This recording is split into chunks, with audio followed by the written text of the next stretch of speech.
Alarms tore through the observation deck of the Vale scout vessel Halcyon Reach, and Commander Eilith Voss gripped the edge of his console as the ship shuddered under a wave of unknown energy. Outside the viewport, a small, battered fleet of human ships had appeared from nowhere, their hulls scorched and mismatched, drifting at the edge of Neptune's shadow, like they had been built from scrap and stubbornness alone. Eilith had studied humanity for 6 years from a distance, reading reports, watching intercepted broadcasts, listening to their strange, loud music. Nothing had prepared him for the feeling in his chest right now. It was not fear exactly, it was closer to disbelief. On the human side of that first meeting, Captain Daniel Whitfield stood on the bridge of the transport ship Meridian, arms crossed, eyes fixed on the alien vessel now visible on the main screen. His crew were nervous, shifting in their seats, whispering questions nobody could answer. Daniel did not whisper. He simply said, calm and steady, open a channel. Let's see what they want. The Vale had arrived at the edge of the solar system 3 days earlier, their enormous flagship easing into orbit around Neptune's largest moon, with the quiet confidence of a species that had never lost a war. Their empire, known as the Dominion, stretched across more star systems than human astronomers had names for. They had absorbed dozens of civilizations over the centuries, not through slaughter, but through negotiation, backed by overwhelming strength. Species after species had taken one look at Vale fleets and decided that peace, on Vale terms, was the wiser path. Humanity, as far as the Dominion scholars could tell, was different. Their history was a tangled mess of nations rising and falling, wars fought over borders and beliefs, empires that collapsed under their own weight, only for new ones to rise from the ashes. And yet here they were, scattered across a fragile home planet and a handful of stations and outposts, having somehow avoided destroying themselves entirely. To the Vale, this looked less like strength and more like remarkable luck. Eilith had recommended a diplomatic approach. His superiors agreed, mostly because they were curious. A summit was arranged, to take place aboard a neutral station orbiting Jupiter, far enough from Earth to keep the humans from feeling too comfortable, but close enough that their delegation could arrive without difficulty. The human delegation that assembled for the summit was, by any measure, a disaster waiting to happen. Ambassadors from a dozen competing nations argued before they had even boarded their shuttle. Laura Bennett, the young diplomat chosen to lead the delegation, spent the entire 2-day journey to Jupiter mediating disputes that had nothing to do with the aliens waiting for them. One representative wanted to open with a show of strength. Another wanted to offer immediate concessions.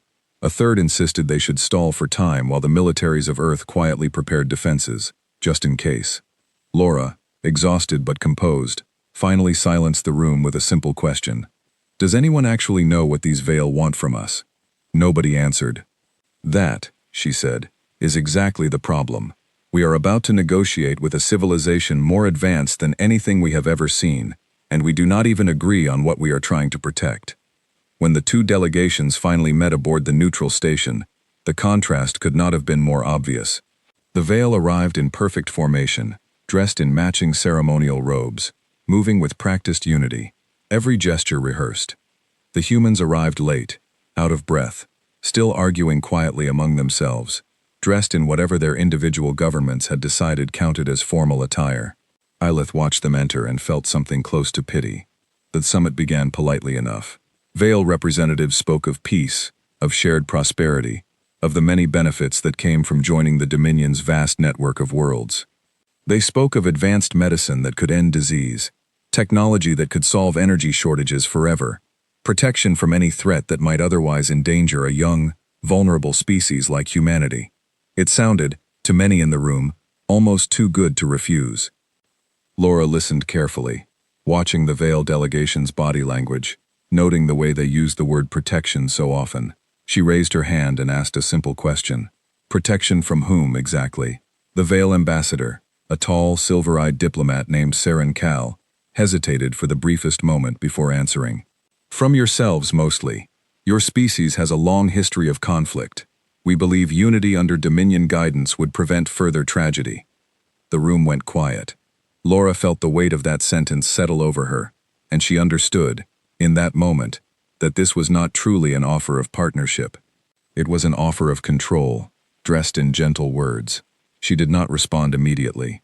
Instead, she looked around at her fractured, arguing, imperfect delegation and made a decision that would shape everything that followed. She asked for time to consult with Earth before answering. Back on Earth, the reaction to the summit's opening exchange was immediate and unexpected. News of the Veil's proposal spread across every continent within hours. For the first time in living memory, nations that had spent decades in political disputes found themselves asking the same question at the same time. Who exactly are these visitors, and what happens if we say no? In a modest conference room in Geneva, leaders from rival nations sat across the same table, something that had not happened in years. Among them was General Ethan Marsh, a quiet, methodical strategist, known for his caution, rather than his ambition. He listened to the arguments swirling around him, the fear, the hope, the suspicion, and finally spoke. We do not know their intentions. We do not know their strength, but we know one thing for certain. Nobody arrives with a fleet that size to offer a gift with no strings attached. Across the room, a scientist named Grace Holloway, who had spent years studying the intercepted Veil communications, added something that made the room fall silent. Their fleet's formation patterns. I have been analyzing them. They are not designed for exploration. They are designed for enforcement. This is not their first contact with a new species. It is their 100th, maybe more. And every single one of those species eventually joined the Dominion. Every one. Ethan asked the question that mattered most. And what happened to the ones who refused?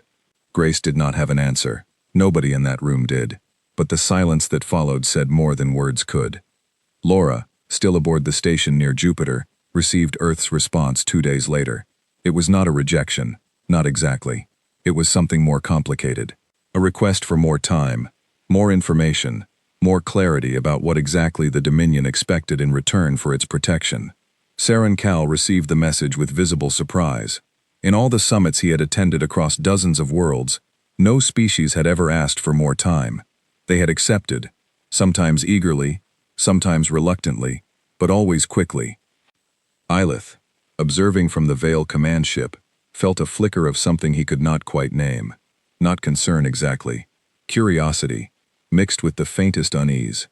He requested a private audience with the Dominion Council overseeing the summit, and voiced a thought that nobody else seemed willing to say aloud. Perhaps we are misunderstanding this species. Perhaps their hesitation is not weakness. Perhaps it is something else entirely.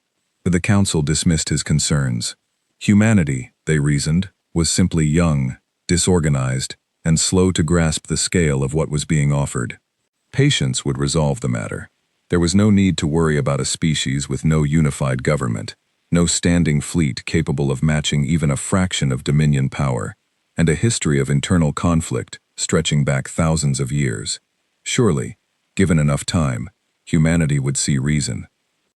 What the Council failed to understand, and what Ilith alone seemed to sense, was that humanity's history of conflict had taught it something the Dominion's long peaceful expansion never required.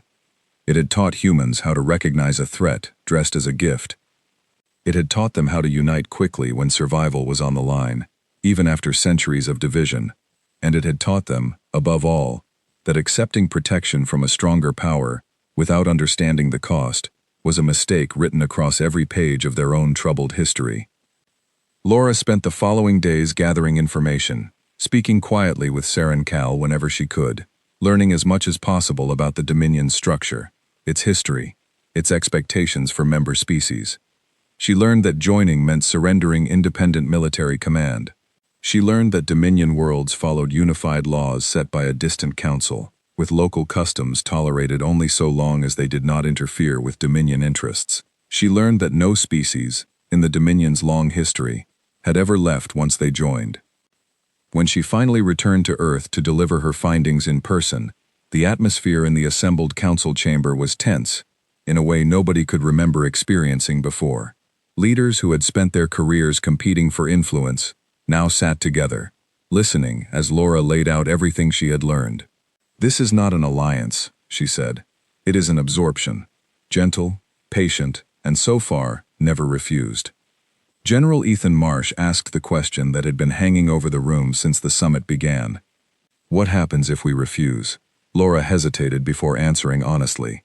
I do not know. Nobody has ever tried. A long silence followed. Then Grace Holloway spoke again, quieter this time. Maybe that is exactly why we should. Outside the chamber windows, satellites tracked the Veil fleet's continued presence at the edge of the solar system, patient and unmoving, waiting for an answer that humanity was, for the first time in its fractured, quarrelsome history, actually beginning to consider giving together. Nobody in that room could have predicted what their answer would eventually cost, or what it would ultimately prove, not just to the Dominion, but to every species watching quietly from the shadows of a galaxy that had never once seen humanity fight for its own future. The Dominion Council's patience ran out faster than anyone on Earth expected. 6 weeks after Laura Bennett delivered her warning to the assembled leaders, a single Veil courier ship broke away from the fleet near Neptune and entered high orbit above Geneva without requesting permission. Its message was broadcast on every frequency Earth's networks could receive, translated instantly into every major language. The Dominion offers unity, prosperity, and protection. Humanity has delayed its answer long enough. You have 14 days to accept membership under Dominion authority. Failure to comply will be treated as hostile intent. The words hostile intent spread through Earth's cities within minutes. Markets fell. Streets filled with people staring up at a sky that suddenly felt smaller than it ever had before. In government buildings across the world, phones rang without stopping. And in the same Geneva conference room where leaders had once argued over trade routes and borders, something remarkable happened. Nobody argued at all. General Ethan Marsh stood at the head of the table, a datapad in his hand, his voice steady despite the chaos outside. 14 days is not a negotiation. It is an ultimatum, and I do not believe our answer should be a surrender dressed up as diplomacy. Around the table, representatives from nations that had spent decades distrusting one another exchanged glances, and one by one, they nodded. Laura, seated near the window, felt something shift in the room, a kind of unity she had never witnessed in all her years of service. It frightened her almost as much as the ultimatum itself. "We are not ready for a fight," she said quietly. "Our militaries were built to fight each other, not something like this." Ethan met her eyes. "Then we had better get ready quickly." What followed was 14 days unlike any in human history. Shipyards that had once built rival nations' warships now shared blueprints. Engineers who had spent careers designing weapons for opposing sides worked side by side, arguing over efficiency instead of ideology. Grace Holloway led a team analyzing every scrap of intercepted Veil technology, searching for weaknesses in systems that had never before faced serious resistance. In a reinforced hangar beneath the Nevada desert, engineer Nathan Cole stood before a half-assembled prototype ship, its hull built from salvaged orbital station plating and reinforced titanium, originally meant for a different project entirely. "It will not look like much," he told the visiting officials, "but it will fly, and it will hit harder than anything we have ever built." Behind him, dozens of similar vessels were taking shape in hangars scattered across the globe, a fleet born not from years of careful planning, but from 2 weeks of desperate, focused effort. Captain Daniel Whitfield, given command of the newly formed Defense Coalition's flagship, spent those same 14 days training a crew pulled from a dozen different national military backgrounds, each with different procedures, different languages, different instincts. It was chaos at first. Officers who had trained their entire lives to distrust each other's chains of command now had to learn to trust a stranger's voice on the same channel. Daniel gathered his senior officers on the 3rd day and laid out a simple rule. Out here, there are no nations. There is only us and them. Learn that, and we might actually survive this. Meanwhile, aboard the Dominion command vessel, Commander Eilith Voss watched Earth's sudden burst of activity with growing unease. Reports reached him daily, detailing shipyards working around the clock, unified training exercises, a level of coordination the Dominion's intelligence had assessed as almost impossible for a species this fractured. He brought his concerns to Saren Cal, who dismissed them with practiced confidence. "Desperation is not strategy, Eilith. They are frightened animals building sandcastles against the tide. When the 14 days end, they will understand the difference between effort and capability." Eilith was not so certain. He had spent years studying humanity's broadcasts, their entertainment, their news, their endless recorded conflicts. He had noticed something the rest of the council seemed to overlook entirely. Humans did not fight like species accustomed to peace. They fought like a species that had never truly known anything else, and somehow, impossibly, kept surviving it. On the 10th day, Laura Bennett requested a final private meeting with Saren Cal, hoping against hope that the ultimatum might still be reversed through words rather than weapons. The two met aboard the same neutral station where the summit had first taken place, the room far emptier now, stripped of the ceremony that had once filled it. Laura spoke plainly. "If you attack us, you will lose more than you expect." Saren studied her for a long moment before answering, his tone almost gentle. "Every species says that before their first battle with us, and every species has been wrong." Laura left that meeting with no illusions left about how this would end. She returned to Earth and delivered a single message to the assembled coalition. There will be no peaceful resolution. Prepare for the 14th day. The final days passed in a blur of preparation, exhaustion, and quiet, unspoken fear. Nathan Cole's makeshift fleet, later remembered simply as the First Line, gathered in staggered formation near the edge of the asteroid belt, far enough from Earth to keep the fighting away from the planet, close enough to respond if the Dominion pushed further. Daniel Whitfield stood on the bridge of his flagship, now officially named the Steadfast, watching sensor readings update in real time as the Vale fleet began to move. Grace Holloway, working from a command station on Earth, fed real-time data to every ship in the Coalition fleet. Her analysis of Vale weapon systems, the closest thing humanity had to an advantage. She had found something crucial in the days leading up to the deadline, a subtle flaw in the shielding technology used by smaller Vale escort vessels, a weakness that could be exploited if timed correctly. "It is not much," she told Ethan Marsh during a final briefing, "but it might be enough to even the odds, just barely." Ethan, coordinating strategy from Earth's newly unified command center, relayed the information to Daniel with a simple instruction: "Do not fight them the way they expect. Fight them the way we know how." Unpredictable. Daniel allowed himself a small, tired smile. "That," he said, "has never been a problem for us." As the 14th day arrived, the Vale fleet advanced toward the edge of the solar system, in slow, deliberate formation, confident in their overwhelming advantage.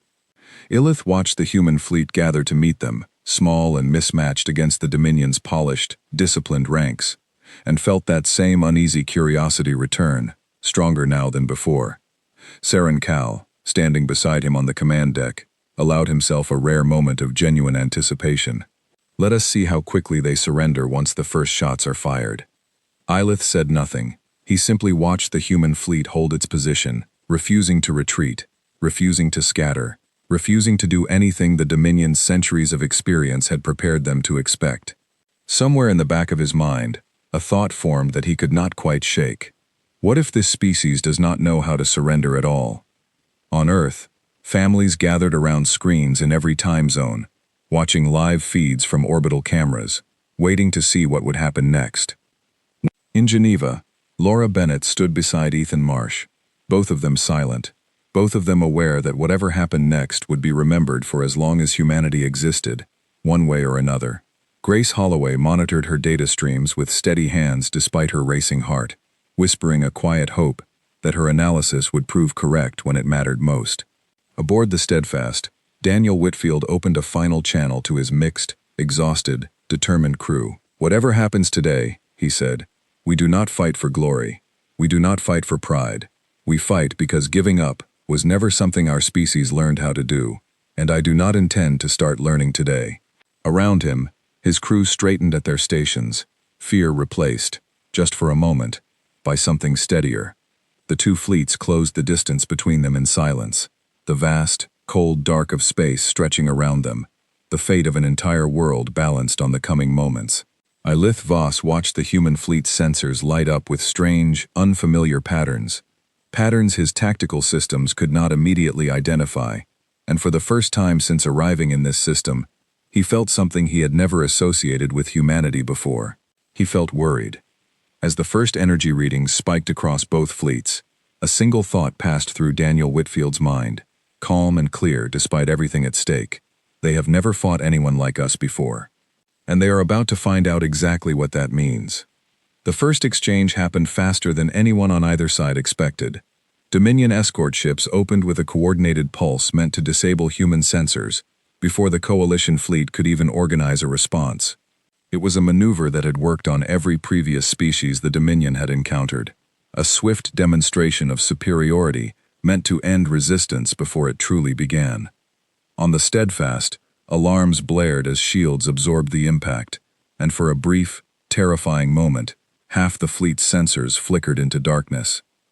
Daniel Whitfield gripped the edge of his command chair, watching his tactical officer, a sharp-eyed young woman named Alice Fairweather, work frantically to restore visibility. "Systems rebooting," she called out, voice tight but controlled. "We are blind for maybe 90 seconds. Daniel did not hesitate. "Then we fight blind." "Hold formation, do not scatter." What the Dominion had not accounted for was Grace Holloway's analysis, transmitted to every ship hours before the battle began. Knowing the sensor pulse was likely, human engineers had rigged secondary targeting systems using older, simpler technology, immune to the same disruption. As Dominion escorts moved in for what they assumed would be an easy strike, human gunners, working from backup systems and pure instinct, answered with concentrated fire, aimed exactly where Grace's research had identified the weakness in their shielding. 3 Dominion escort vessels lost power within the first 2 minutes, drifting silently out of formation, stunned and disabled rather than destroyed. Aboard the Dominion command ship, Eilith Voss stared at his tactical display in open disbelief. "That is not possible," he murmured. "Our shielding has never failed that quickly against any opposing force." Saren Cal, standing beside him, said nothing at all, his earlier confidence visibly shaken. On the Steadfast, cheers broke out briefly among the crew, before Daniel's voice cut through the celebration. "Eyes forward." This is not over. He was right. The Dominion's main fleet, larger and far better equipped than its escort vessels, began closing in with renewed determination, clearly intent on correcting whatever miscalculation had just occurred. What followed was unlike anything either side had trained for. The Dominion fought with precision, discipline, and centuries of refined tactics, every maneuver calculated, every formation textbook perfect. The human fleet fought with something else entirely, a chaotic, adaptive resilience, born from thousands of years of conflict on their home planet, where no war had ever followed a predictable script for long. Nathan Cole, monitoring ship performance from a support vessel positioned at the edge of the battle, watched in amazement as human pilots executed maneuvers his engineering team had never actually tested in combat. Improvised solutions born purely from necessity. One pilot, a former commercial transport captain named Peter Langley, deliberately allowed his damaged fighter to drift into the path of an oncoming Dominion strike craft, using the collision to disable both vessels, rather than risk his squadron taking the hit instead. It was reckless. It was unplanned. It worked. Aboard the Dominion flagship, Eilith watched pattern after pattern break down in ways his tactical training had never prepared him for. Human ships that should have retreated after taking damage, instead pressed forward. Formations that should have collapsed under pressure instead reorganized on the fly, adapting to losses with unsettling speed. He turned to Saren Cal, his voice low. "They are not fighting like a disciplined force. They are fighting like something that refuses to understand it is supposed to lose." The battle stretched onward, brutal and exhausting, both fleets suffering losses far heavier than either side had anticipated. Grace Holloway, monitoring the engagement from Earth, felt her stomach tighten with every ship that vanished from her display, human and Dominion alike, though she was careful never to let her voice waver when relaying updates to command. Ethan Marsh stood beside her, arms crossed, watching decades of military theory being rewritten in real time by pilots who had, until recently, served under flags that considered each other rivals. On the Steadfast, Daniel Whitfield coordinated wave after wave of counterstrikes, his voice hoarse from hours of continuous command, his crew running on adrenaline, and the kind of focus that only came when there was truly nothing left to lose. Alice Fairweather, restored sensors finally at full capacity, called out a critical update. "Their flagship is adjusting formation. I think they are preparing a full frontal assault, meant to end this quickly." Daniel understood immediately what that meant. The Dominion, having lost more ships than expected, intended to overwhelm the coalition fleet through sheer concentrated force, rather than continued careful strategy. A desperate move for a species unaccustomed to desperation. He gathered his remaining captains on an open channel, voices weary but steady across a dozen different accents and backgrounds. "This is the moment they decide who we are," he said. "Let us make sure they remember the answer." The Dominion's frontal assault began with terrifying speed, their largest remaining vessels advancing in tight, disciplined formation, weapons systems charged for maximum output. Ilith, watching from the command deck, felt certain this would finally break the human resistance, a demonstration of raw power no species could withstand for long. Saren Cal, beside him, allowed himself a small measure of returning confidence. "This ends it," he said quietly. But the human fleet did not break. Instead, following a plan devised jointly by Ethan Marsh and Grace Holloway hours earlier, the coalition ships scattered into smaller, faster groups, refusing to present the single, unified target the Dominion's assault was designed to destroy. What had once looked like disorganization now revealed itself as calculated unpredictability, small strike teams weaving between larger Dominion vessels, striking weak points identified through hours of careful analysis, then retreating before retaliation could land. Peter Langley, flying alongside a small squadron of similarly battered fighters, executed a maneuver that would later be studied and repeated in training simulations for years to come, weaving his damaged craft directly beneath the shadow of a Dominion cruiser, too close for the larger ship's main weapons to target effectively, delivering a concentrated strike directly into an exposed engine coupling before pulling away at the last possible moment. The cruiser's engines flared and died, leaving it drifting, powerless, at the mercy of a fight it could no longer participate in. Aboard the Dominion command ship, reports of disabled vessels continued arriving faster than Ilith could process them. "This is not a defeat born of superior firepower," he said aloud, more to himself than to anyone listening. "This is a defeat born of refusal. They simply refuse to stop, regardless of the cost." Saren Cal, watching his carefully constructed confidence crumble in real time, finally gave the order neither of them wanted to give. "Sound the retreat. Regroup at the outer marker."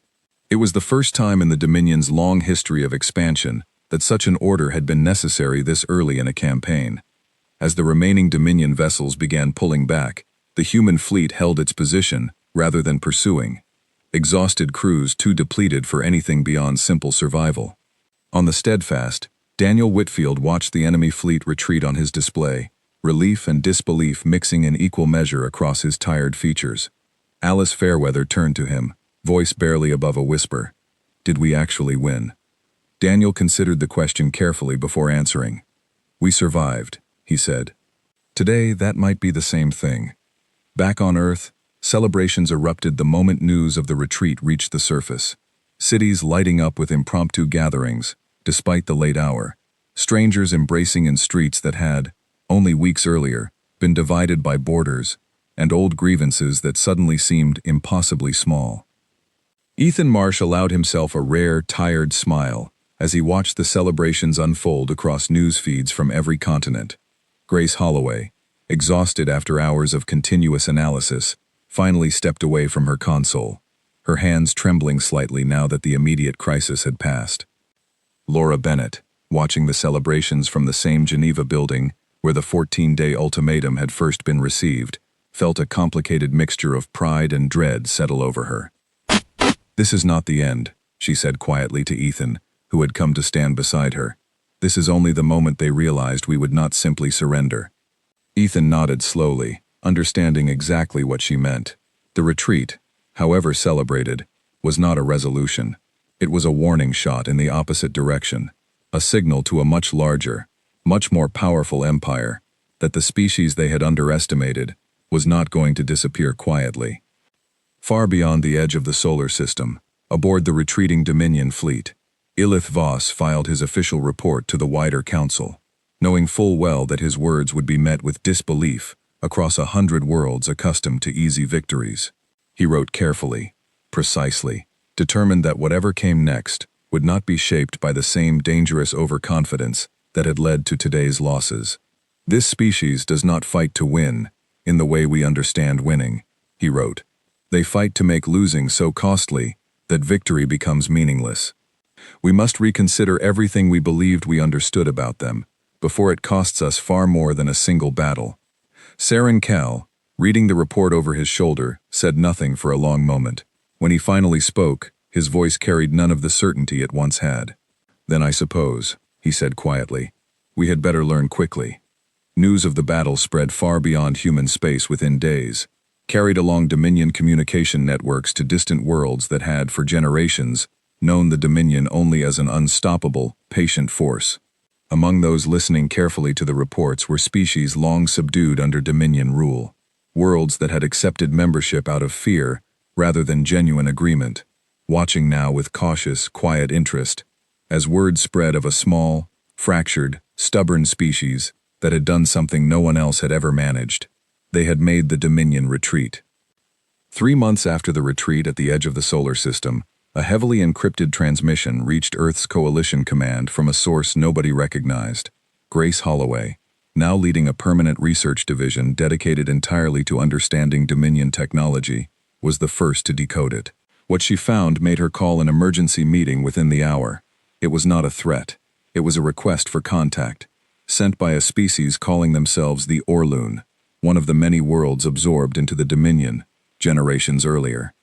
The message, translated through systems Grace's team had adapted from captured Dominion equipment, was simple and direct. We have watched your resistance. We did not believe it was possible. If you are willing to speak with us, we may be able to help each other. Ethan Marsh, reading the translated text aloud to the assembled Coalition Council, felt the weight of what this could mean settle over the room. This is not just about defending Earth anymore, he said. This is about an entire galaxy that has been waiting for someone to prove resistance was possible. Laura Bennett was chosen to lead the response, her experience from the original Vale Summit making her the obvious choice for delicate first contact with a species still officially considered Dominion territory. The meeting took place in secret, aboard a modified transport ship stationed far from any monitored trade routes, arranged through careful coordination with Orloon representatives, who took considerable personal risk simply by attending. The Orloon delegation was led by an elder diplomat named Kessa Thorne Vale, who had adopted a human-sounding name generations ago during earlier limited contact with Earth's deep space probes, long before the Dominion's arrival. She studied Laura carefully across the meeting table, her expression difficult to read. Your species did something today that we believed impossible, she said. You made them retreat. Do you understand what that means to worlds like mine? Laura shook her head slowly, genuinely uncertain. Kessa continued, her voice quiet but firm. For 300 years, my people have lived under Dominion rule, told again and again that resistance was pointless, that peace under their guidance was the only reasonable choice. We believed it, because every example we had ever seen confirmed it. Every species that resisted lost, quickly and completely, until now. Over the following weeks, more messages arrived, each one from a different corner of Dominion territory, each one cautiously testing whether Earth's resistance had been a fortunate accident or something more meaningful. Nathan Cole, working alongside Orloon engineers who shared detailed schematics of Dominion vessel weaknesses, gathered over generations of quiet observation, began adapting human shipbuilding techniques with knowledge no outside species had ever willingly provided humanity before. Meanwhile, aboard the Dominion's Central Command world, a distant, glittering planet known throughout their empire as the Seat of Unity, panic of a controlled, dignified sort had begun spreading through the highest levels of leadership. Eilith Voss, promoted despite his earlier failure due to the accuracy of his warnings, stood before the full council to deliver an assessment nobody wanted to hear. Humanity's resistance has inspired open communication with at least 6 previously compliant member worlds, he reported. Intelligence suggests further contact is likely, possibly coordinated resistance efforts across multiple systems. Saren Cal, seated among the council now rather than leading negotiations directly, watched the assembled leadership absorb this information with visible unease. For generations, the Dominion's expansion had relied on a simple, unspoken truth, one so deeply understood that it rarely needed stating aloud. Resistance was pointless because it had never once succeeded. That truth, quietly and irreversibly, no longer held. Back within human space, the newly formed alliance between Earth and the Orloon quickly expanded, as word continued spreading through Dominion-controlled systems. A second species, the Halvan, cautiously reached out next, followed within weeks by a third, the Corée Collective, each bringing knowledge, resources, and desperate hope, gathered from generations of quiet, careful resentment, finally given somewhere to go. Ethan Marsh, overseeing the rapidly growing coalition's military coordination, found himself managing logistics far beyond anything Earth's fractured nations had ever previously required. Alliances between human nations, still imperfect but strengthening daily under shared purpose, now had to extend to species with entirely different technologies, cultures, and expectations. It was, by any measure, an enormous undertaking. Ethan approached it the same way he approached every problem, methodically, patiently, one careful decision at a time. Daniel Whitfield, now commanding an expanded fleet that included several repurposed Orloon vessels crewed jointly with human volunteers, found the transition surprisingly smooth despite obvious cultural differences. His Orloon counterpart, a calm, methodical commander named Vesa Ren Kaur, quickly earned the respect of human crews through her sharp tactical instincts and quiet, dry sense of humor that translated better across species than anyone expected. "We have waited generations for someone reckless enough to try what you did," she told Daniel during one of their early joint briefings. I suppose reckless was exactly what was required.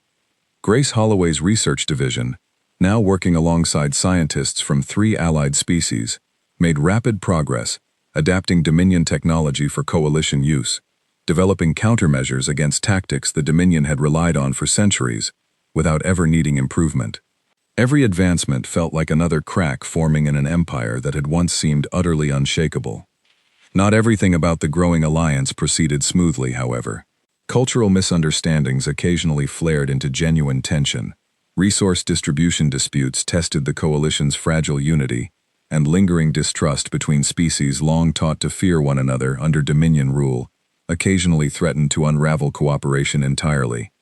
Laura Bennett found herself spending as much time mediating disputes between allied species as she once had mediating disputes between human nations, a strange, exhausting echo of her earlier career. During one particularly tense negotiation between Halvan and Corée representatives over shared use of a strategically valuable supply route, Laura finally addressed the underlying issue directly, rather than continuing to dance around it diplomatically. "You are still thinking like conquered species," she said carefully, "still assuming someone else must decide who gets what.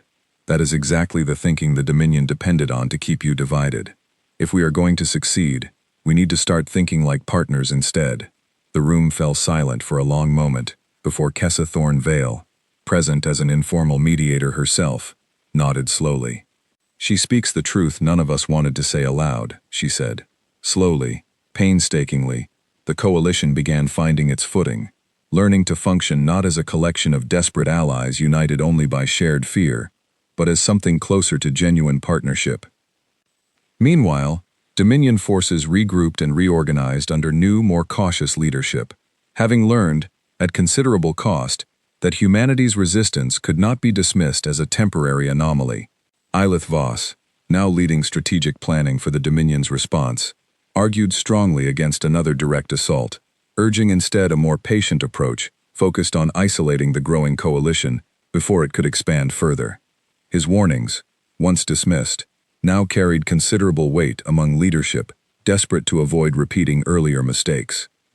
But patience proved difficult to maintain as reports continued arriving of additional worlds reaching out to the coalition, each new contact chipping away further at the Dominion's carefully maintained image of absolute, unquestionable authority. Saren Kal, watching centuries of steady expansion begin unraveling faster than anyone had anticipated, finally proposed something that would have seemed unthinkable only months earlier. "Perhaps," he suggested quietly during a private council session, "it is time to consider whether continued expansion is truly worth what it may cost us now." The suggestion was met with immediate resistance from council members, unwilling to accept that a single small species could force such a fundamental reconsideration of Dominion policy. Illith, present for the discussion, found himself in the unusual position of defending both sides of the argument simultaneously, urging caution without abandoning the Dominion's core mission entirely. "We do not need to abandon our goals," he said carefully. "We need to understand that this particular goal, subduing humanity and its new allies through force alone, may no longer be achievable without costs the Council is unwilling to accept." The Council remained divided, unable to reach consensus, torn between generations of confident expansion and the uncomfortable new reality humanity's resistance had introduced. In the absence of clear direction, individual Dominion commanders throughout the Empire began making increasingly independent decisions, some doubling down on aggressive enforcement against wavering member worlds, others quietly easing restrictions in hopes of avoiding further unrest. This fracturing of unified Dominion policy did not go unnoticed by the growing human-led coalition. Ethan Marsh, analyzing intelligence reports gathered through the Alliance's expanding network, recognized the opportunity such division represented. Their strength was always their unity, he explained, during a coalition strategy session, attended by representatives from all 4 allied species. If that unity is genuinely cracking, this may be the moment where continued pressure could achieve far more than any single battle ever could. Daniel Whitfield, present for the discussion alongside Vesa Ren Kor, voiced the concern shared by many in the room. Pressure risks, pushing them back toward unified aggression, rather than encouraging further division. It was a legitimate worry, one that would require careful, deliberate strategy, rather than simple continued conflict. Laura Bennett, drawing on months of careful diplomatic work with allied species, proposed an alternative approach that combined careful military readiness with continued outreach to additional Dominion-controlled worlds, still weighing whether resistance might finally be possible. "We do not need to defeat the entire Dominion through force," she argued. "We need to give enough worlds the courage to imagine something different than what they have always known. That courage, once it spreads far enough, may accomplish more than any fleet ever could." The Coalition Council ultimately adopted a combined strategy, maintaining defensive military readiness while continuing careful diplomatic outreach throughout Dominion territory. Patient work that would take months, possibly years, to fully bear fruit. It was, everyone involved understood, a strategy built for a long, uncertain struggle, rather than a quick, decisive victory. What none of them could have predicted was how quickly that patient strategy would be tested, as reports began arriving of a massive Dominion fleet gathering near the border of newly allied Kuray territory, a force far larger than the one humanity had faced at the edge of its own solar system, assembled under the command of a Dominion leader, determined to prove that the Empire's earlier setback had been nothing more than an unfortunate exception, rather than the beginning of something far larger and far more difficult to control. The massive Dominion fleet gathering near Kuray space belonged to Grand Marshal Vontrell Korsh, a commander whose reputation had been built across 2 centuries of unbroken victories, none of them earned through anything as embarrassing as retreat. He had studied every report from the earlier engagement near Earth with meticulous care, determined not to repeat the mistakes that had allowed a technologically inferior species to humiliate the Dominion's forces. His fleet, nearly 4 times the size of the one Eilith Voss had originally commanded, represented the full, undeniable weight of Dominion military might. Word of the gathering fleet reached the coalition within days, delivered through the careful intelligence network Laura Bennett and Kessa Thorne Vale had spent months quietly building throughout Dominion-controlled space. Ethan Marsh, reviewing the scale of the approaching threat during an emergency coalition briefing, did not attempt to soften the severity of what they faced. "This is not a punitive strike," he told the assembled representatives. "This is an extermination force, sent to make an example so severe that no other world will ever again consider what we have been building here." Daniel Whitfield, now commanding a combined fleet drawing on human, Orlun, Halvan, and Kuray vessels, felt the weight of responsibility settle heavily across his shoulders as he reviewed tactical projections alongside Vesa Ren Kor. "Even with everything we have built together," she said quietly, studying the numbers, "we are still significantly outmatched." Daniel nodded slowly, unwilling to pretend otherwise. "Then we do what we did the first time. We refuse to fight the way they expect." Grace Holloway's research division, now benefiting from combined knowledge across 4 allied species, had spent months developing countermeasures specifically designed around Dominion tactical patterns, anticipating exactly this kind of overwhelming response. Working alongside Corée engineers whose deep understanding of Dominion shielding technology proved invaluable, her team finalized a coordinated strategy built around exploiting weaknesses no single species could have identified alone.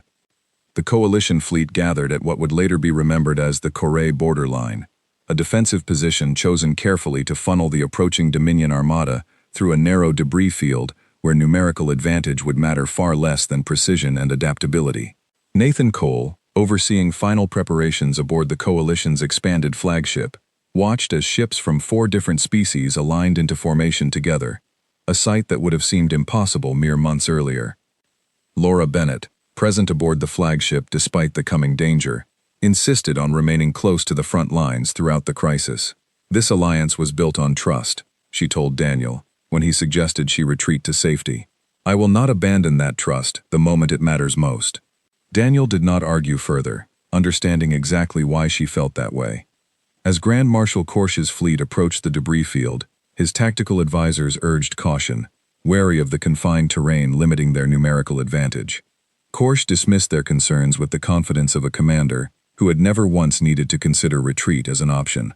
Numbers alone will end this quickly, he stated firmly. Advance directly through. Let them see exactly what true strength looks like. The battle that followed would later be studied for generations across every species involved, remembered simply as the reckoning at Corée border.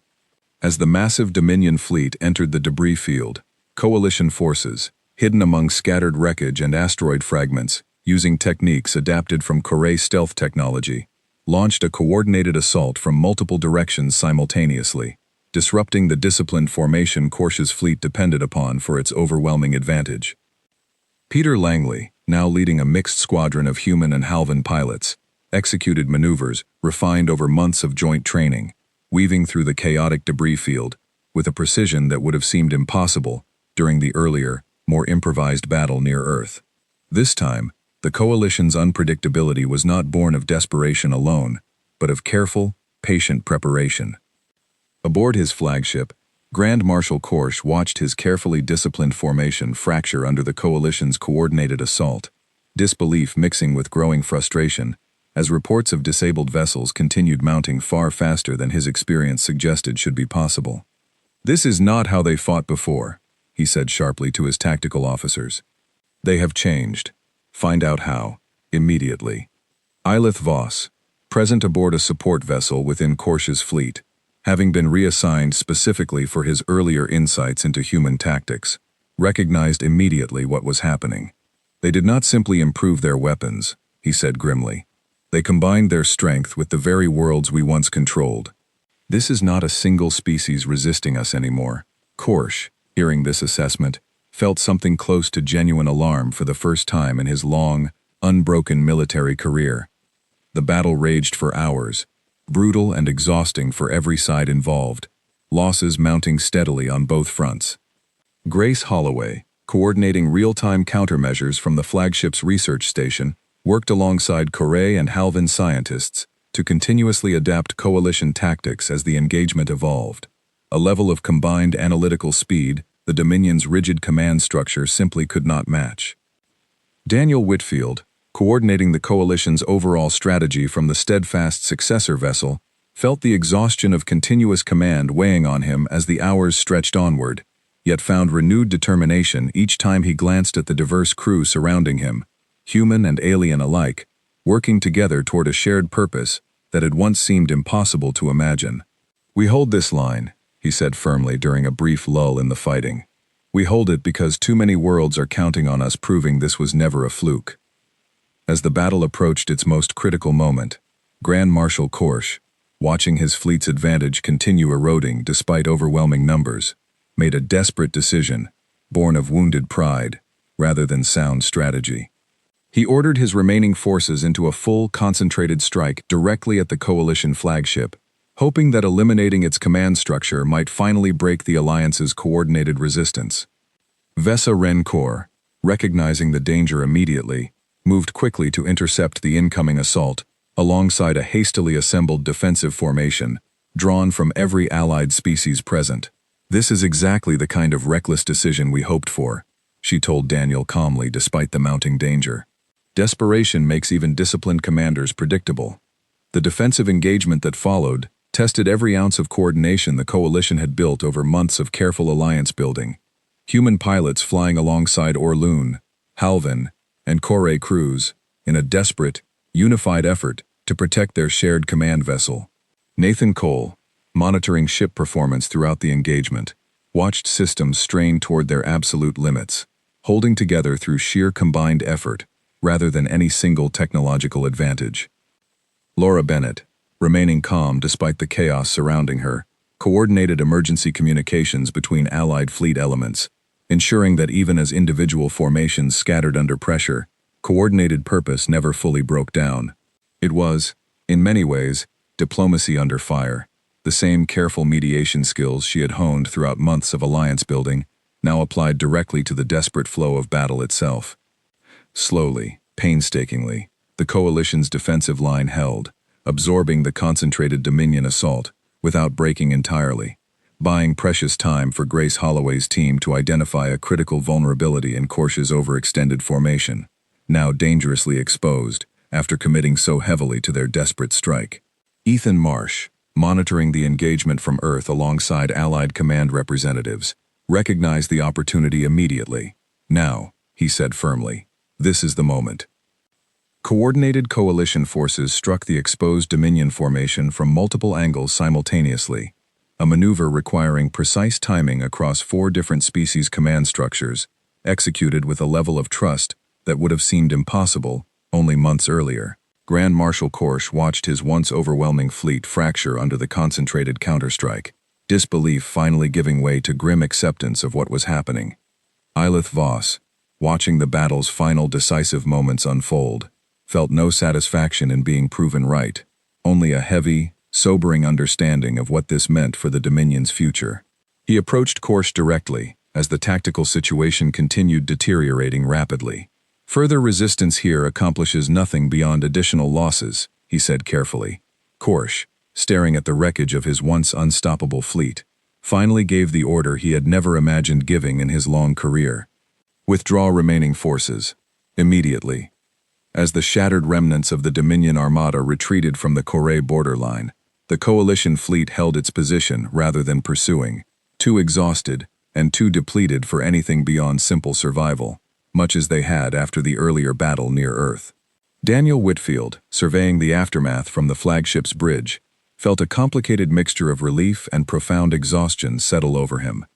News of the victory at Kore border spread rapidly throughout Dominion-controlled space, carried this time not just through cautious whispered communication, but through open, confident broadcasts from the growing coalition itself. Worlds that had spent generations believing resistance was pointless now witnessed undeniable proof that unified, determined cooperation could achieve what individual species alone never could. Within the Dominion's highest council, Grand Marshal Korsh's defeat proved impossible to dismiss or explain away, forcing a reckoning that had been building since humanity's very first, unlikely victory. Saren Kal, addressing the full council in the aftermath, spoke with a clarity born from months of watching his own certainty crumble piece by piece. "We built our empire on the belief that resistance always fails eventually," he said. "That belief is no longer true, and pretending otherwise will only cost us more than we can afford to lose." The council, after extensive deliberation, finally agreed to open formal negotiations with the growing coalition, not from a position of continued dominance, but from genuine, cautious acknowledgement that the galaxy they had confidently expanded across for centuries had fundamentally changed. Laura Bennett, once again called upon to lead diplomatic efforts, approached these negotiations with a very different confidence than she had carried into that very first summit so many months earlier. The eventual agreement reached between the Dominion and the newly formed coalition did not end in humanity's complete victory, nor in the Dominion's total defeat.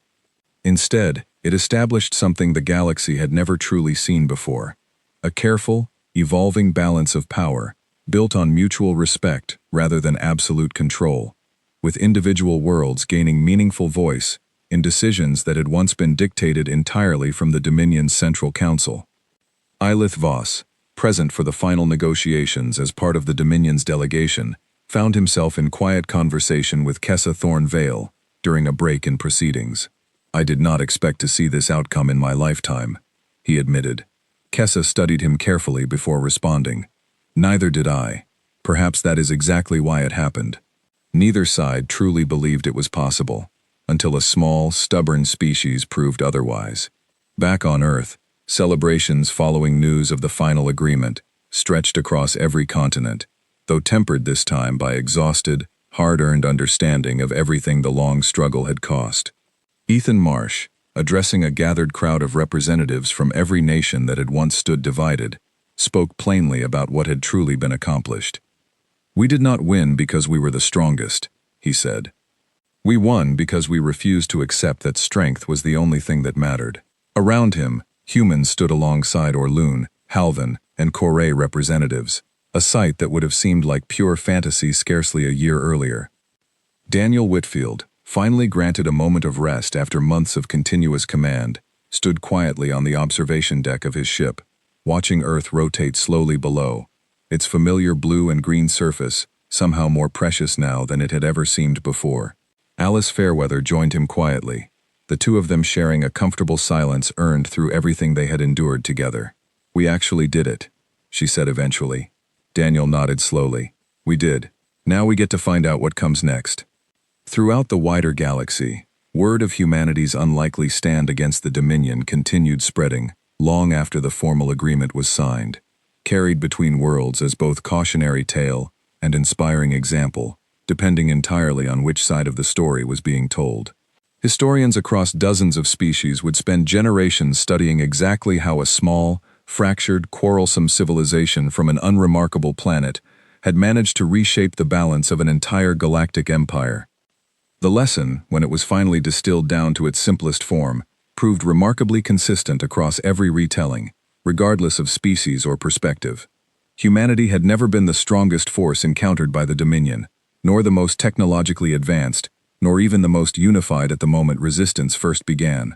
What humanity possessed, born from countless generations of internal struggle and hard-won survival, was something far more difficult to overcome than raw power alone. A refusal to accept defeat as inevitable, no matter how overwhelming the odds appeared. And so, across a galaxy slowly learning to reshape itself around this new, uncomfortable truth, one simple understanding began spreading among species old and new alike, whispered in council chambers and written into history texts that would be studied for generations to come. No enemy truly survives a battle with humanity unchanged, because humanity itself refuses to remain unchanged by any battle it faces. The galaxy, having finally witnessed this firsthand, would never again make the mistake of underestimating what a determined, unified humanity was truly capable of achieving.